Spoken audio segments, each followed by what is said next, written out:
Amen. Nataka nizungumze vitu vichache. Ndio.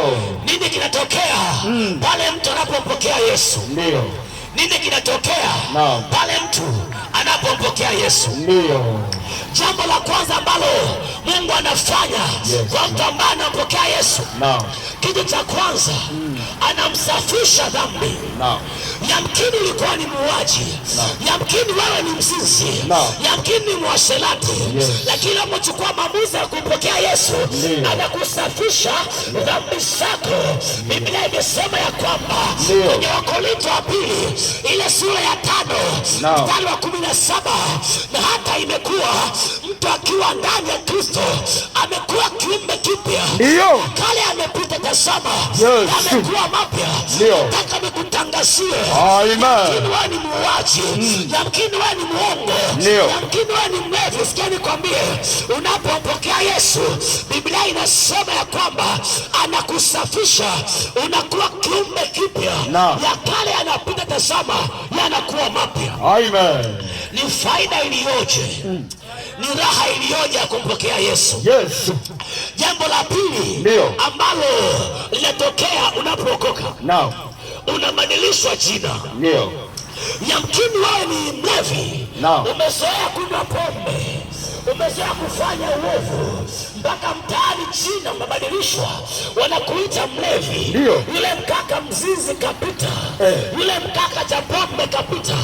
Nisikilize nikwambie, unapochukua hatua ya kumpokea Yesu unabadilishwa jina.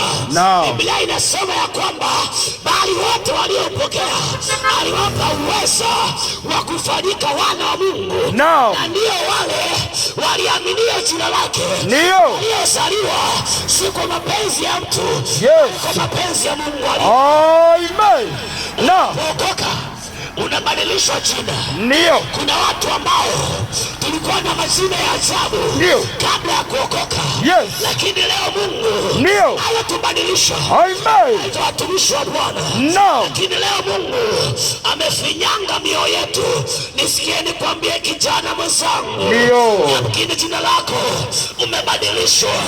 Ukipita mahali wanakwambia cha pombe kapita, ukipita sehemu wanakwambia yule mtabangi amepita.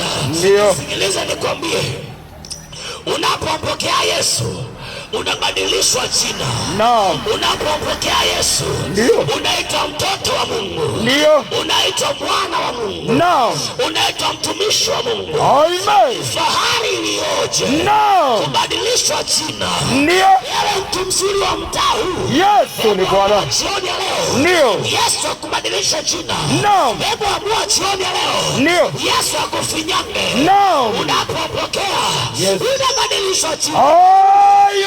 Amen. Lakini pia jambo la tatu, unapompokea Yesu unakuwa na uhakika wa maisha ya sasa, hata maisha ya baadaye.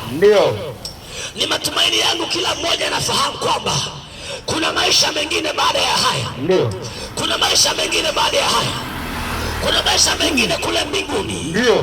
Na wale ambao wanaingia mbinguni kuishi yale maisha ni lazima awe amempokea Yesu.